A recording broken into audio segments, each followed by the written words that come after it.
How's it going, everybody? All right, so I just kind of want to piggyback off of my general tournament strategy post from yesterday. So I wanted to talk about how to break down and analyze replays or streaming videos or any kind of whole video. I used to coach football in college, so breaking down video is definitely one of my strong points.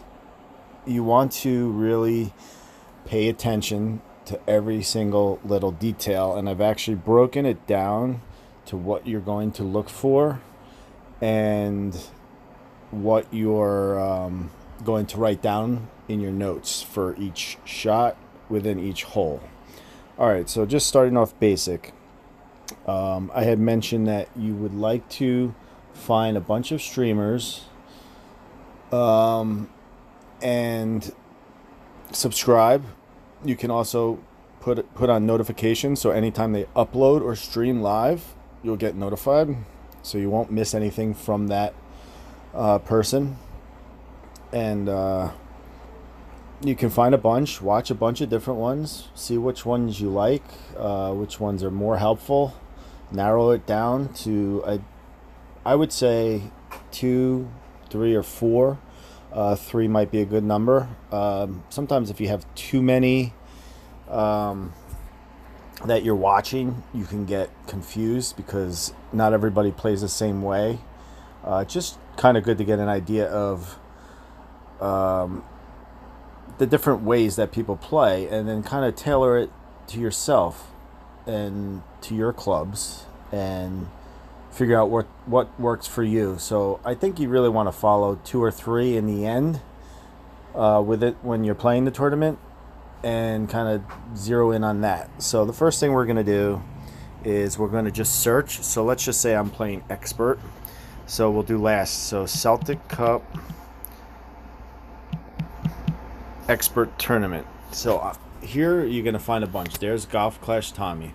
So, and then there's going to be more. GC Goldie. So if I wanted, let's say I My watch YouTube some channel of his GC Goldie. videos, I'm here going to play. and I want to subscribe, I'm just going to hit the subscribe button. Okay, I'm going to unsubscribe because I don't want him.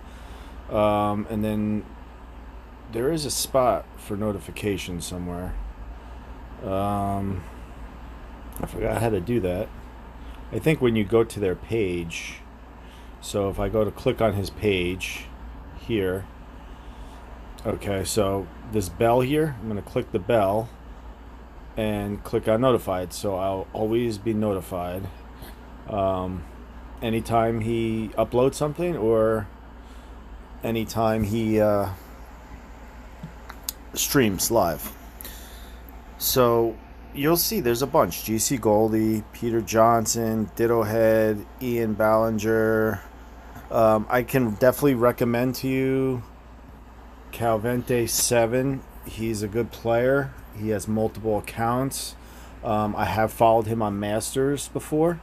Looks like he's not playing Masters really that much anymore. I don't know why.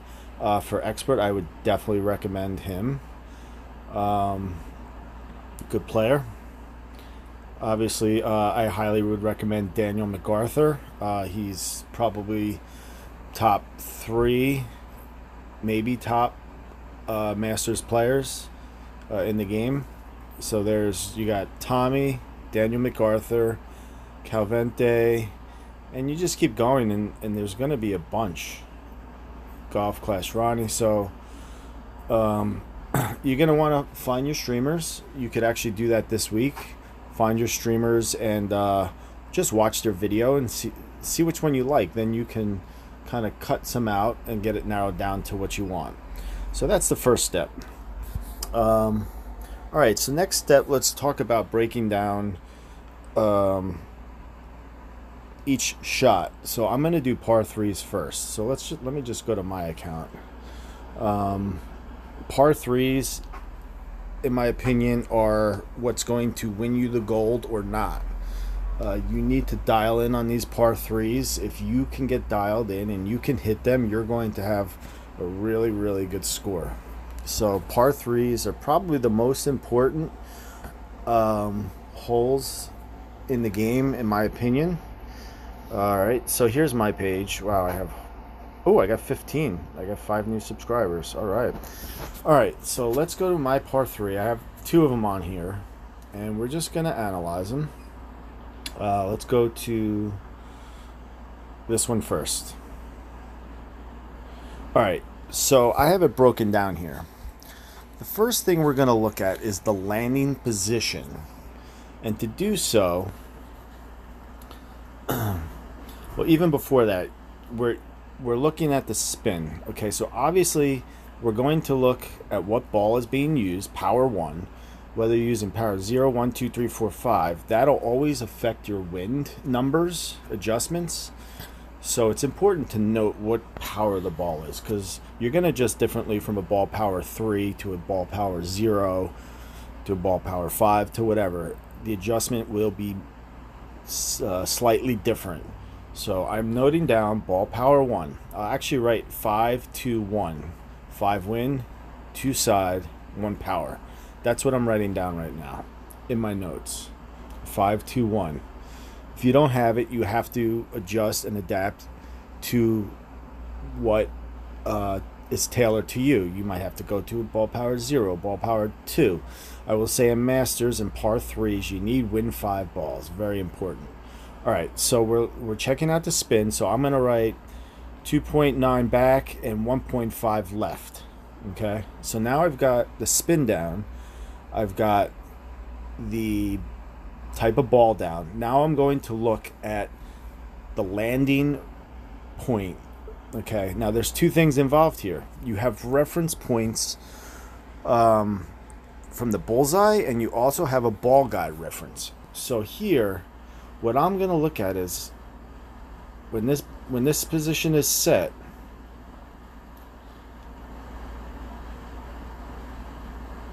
okay, it was right there. Just gotta skittle it back. Sorry about that. Okay. So, now what I use here for the reference point is look at I guess that's an orange ring. The orange ring on the left is slightly overlapping the rough. The orange ring at, say, 2 o'clock to the top right is slightly overlapping the rough. And now you can look at the ball guideline. Well, there's really not any reference points for the ball guideline other than what I can see is that the 3rd bounce is just over the fringe, and it looks like it's on a dark square. Again, that's far away, so that's not as good as a reference point as the bullseye rings are in this case. In some other par 3s, I will only use a ball guideline.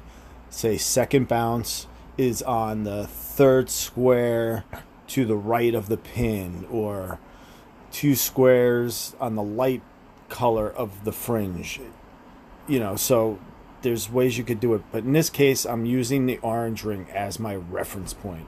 Okay, so now we have that. Now we're going to look at the adjustment. This will give us our percentage. So I see there's a wind of 8.6 with a ball power 1. Now I'm going to count how many rings is adjusted. So you go 5, 6, 7. To me that looks like 9.5, about 9.5. So at this point, I'm going to take the ball power, I'm going to take the wind, I'm going to take the adjustment, and I'm going to figure out the percentage that was adjusted. So in this case, you can already see it on the top. It looks like it's about 10%. Could be a little less, could be a little more. That's what you need to figure out. Now, different clubs, as we'll get into in the par 4, have different let's say like a Sniper 10 versus Sniper 6. If you're watching a Sniper 10, you have a Sniper 6, your adjustment's not going to be necessarily the same. So you need to figure out those numbers of your clubs based on what you're viewing so that it lines up. And what you do is when you practice, you always look at where the ball first lands. It should land where you wanted it to. If it doesn't, that means your adjustment was wrong. Then that's when you need to tweak your notes and say, you know what, I tried it at this percentage. It landed too far to the left. I think I need to go a little bit less than 10%, as an example. And obviously the key element is hitting the perfect shot. So the other thing I didn't talk about, because it wasn't in this, was curl. If there is any, you need to write that down. 25%, half a ball curl, full curl, full ball curl, stuff like that.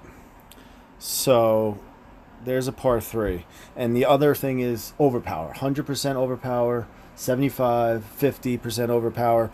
You need to write all that information down. This is a lot of stuff. So far we covered, we need to know the ball. We need the type of ball. We need to know the landing position, the reference, whether it be the bullseye or whether it be the ball guide. You need to know the spin exactly.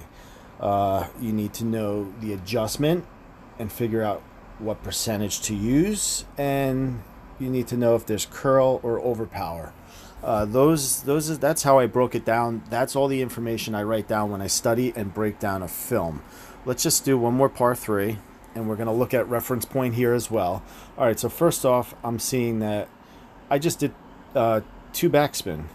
Okay, so here we're going to find the reference point or the ball guide. Now see, the ball guide keeps moving. What I'm looking for is right when it clicks back. And I know this because I'm playing. So you do see the ball guide is approximately 1 square short and a half a square to the left of the pin, I'd say. If you look at the dark squares to the left of the pin, it's pretty much in the middle. So there's one way to get a reference point. Now let's look at the bullseye. Look at the orange ring on the right. It's slightly over the gray rocks. Okay, look at the orange ring at the bunker. Try to get that picture in your mind about, I'd say 80% into the bunker of the orange ring. Let's look at the yellow ring. There is a slight gap between the yellow ring and the rough at the top, and there's a slight gap between the yellow ring and the bunker at the bottom. You could see. So you want to find the right landing position. Okay, so we know the ball. Okay, now spin is being adjusted. This is something else I would note down. Okay, so now we're going to count the rings. And don't pay attention to at the top. So I am seeing 8.4 rings was the adjustment.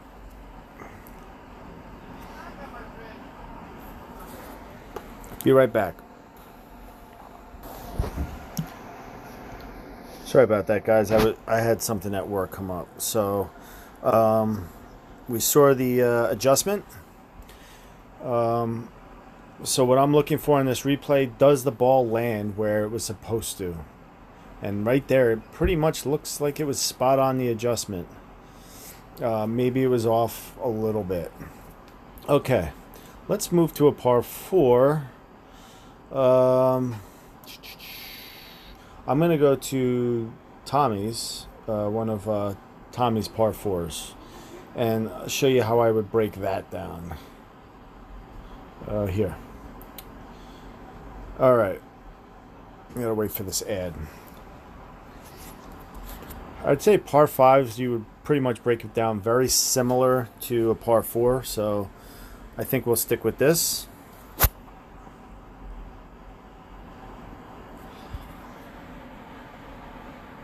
Okay. I don't know if this is going to screw everything up. All right, so he's going first. All right, so let's see. He's got a ball power 3. Looks like he's doing 3 topspin and all right spin. Or 4 topspin, all right spin. you know, for this to work, I'm gonna have to do this. So I don't know if it's gonna screw everything up, but we're looking for his reference point. Okay, here he's got the orange ring right by the rough. Now, a lot of times in your clubs you have +8, +7, +6. He is at he was at +0. He pulled it back, so he is not at plus anything. So he's clearly not at max distance. Max distance depends on your ball power. So let's just say ball power 3 had a +8. You pull it back +8, +7, +6, +5, +4, all the way down to 0, and then get off of 0. That's where he is, orange ring by the rough. And we're going to watch his adjustment. We'll figure out that it's max distance, 10%. Now I'm noting full curl, full overpower. Also note that he had a great shot. And he's still okay with a great shot to the left. He's still okay. All right, now we're going to see 356. We're going to take note of that number and write it down, because that is going to help us know on our next shot, will he be in minimum, medium, maximum club distance? Because that's where we're going to try to figure out exactly what distance and how many rings do I need to adjust for.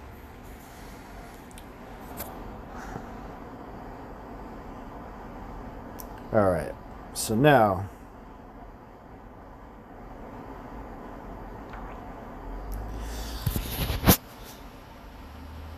okay, so now we're going to look at the spin. He's got 4.5 top and no side spin.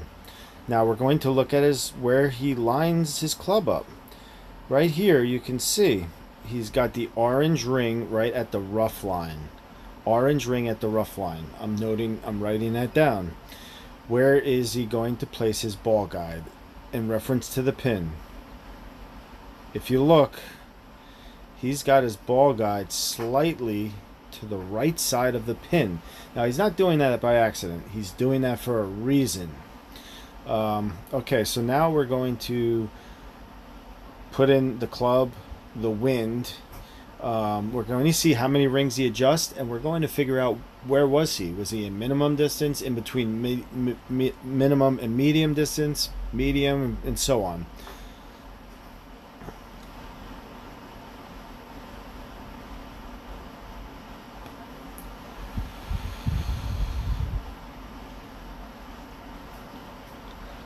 All right, so he goes 5, 6. He got about 6.9 rings. I'm making note of that. At 350, I think it was 6 yards, he adjusted 6.9 rings. And let's see how it looks. Boom, right in the hole. Those are the things.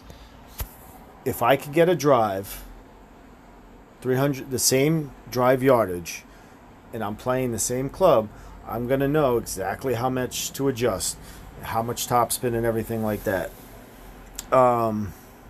Now, the one thing here that you need to be aware of is that he may be playing with a POC 7.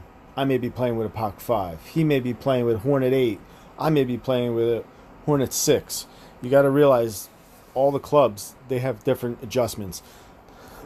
That's really why you want to figure out the percentage and go based off of the percentage. Because if I would have adjusted my Hornet 6 to 6.9 rings, I would have landed in a different spot, and I probably would have not gotten it in a hole. So I'm always looking for what is the percentage that they adjusted for based on how their drive yardage and so on and so forth. So you can't just watch a video, copy it, and expect it to work. You need to figure out the numbers. And going into play each hole, you need to know the numbers. You can't just wing it. When I play a hole, I come on my approach shot. I know exactly I'm going to have this many bars of spin. I'm going to adjust this amount of rings based off of the wind I'm given, so on and so forth. So it's everything is premeditated. Nothing is, well, let's just go see what happens and I'll figure it out. Because it may work here and there, but you're never going to get consistency. And that's really what we're looking for in all of these holes. Let's just do one more quick par 4. We'll watch one of mine.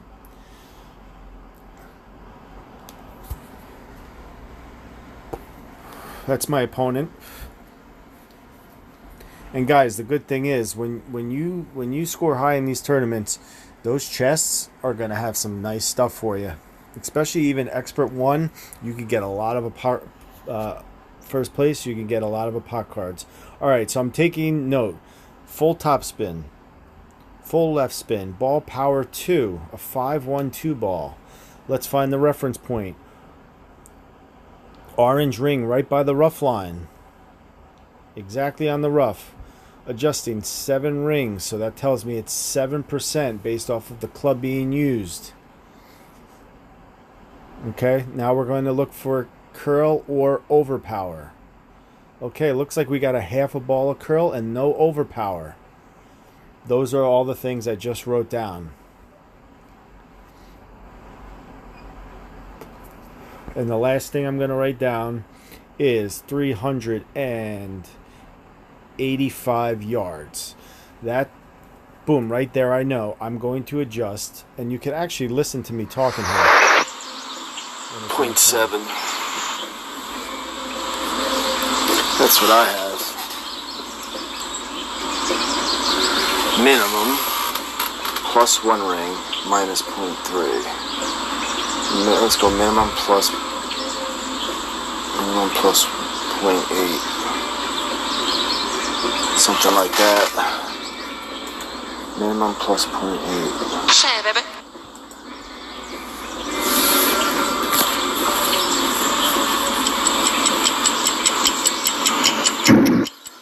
We gotta have this.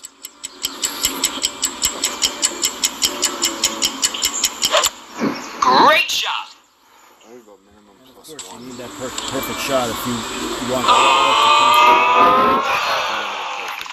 Nice on.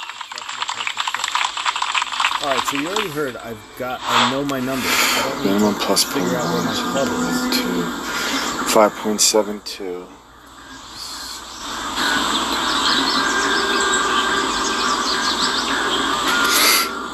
One top, one right spin. Yellow ring on the gray and rough line. Or red ring on the rough and the trailer line.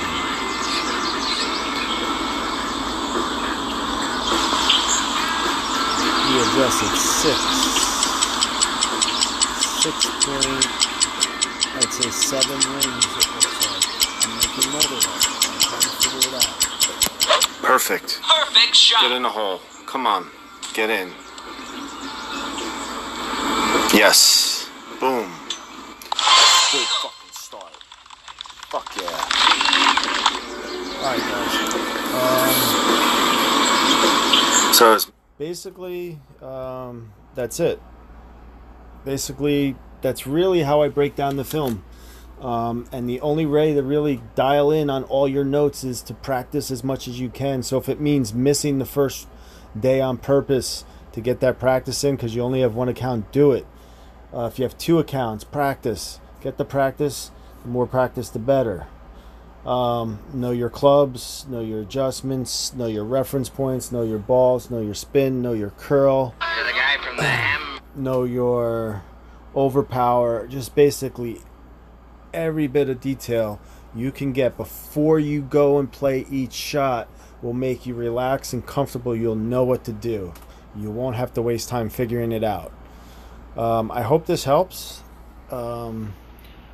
If I can think of anything else that I missed, again, my recommendation is watch as much video as possible and practice the shots. You want to have it by round 2. You need to have everything figured out. This way, you could give it your best effort and make it to the weekend. Because really, that's the goal. Get to the weekend. You see Z-Nuts in first place there. Yet my third account had the best round of my three. So you have two accounts, three accounts. Any one of those three could have a great round, and you never know. You never know when it can happen. All right, I'm gonna sign off. Please, if you have any questions, you can private message me on Facebook, or you can post comments or questions below. If there's anything else specific that you want to know or see or don't understand, please comment or be in touch with me, and we'll get it figured out. You know, we got an awesome clan. We're awesome grinders. Our weakness clearly is tournaments, and we need to get the tournament play figured out. And in my opinion, I think we could be a consistent season in and season out C100 team once these tournaments are figured out, and we won't have to bust our ass grinding as much because we'll be getting more each tournament to make up that difference. So, okay. Good luck, everyone. Again, let me know if there's anything else you want to see or anything you didn't understand. Take care. Bye.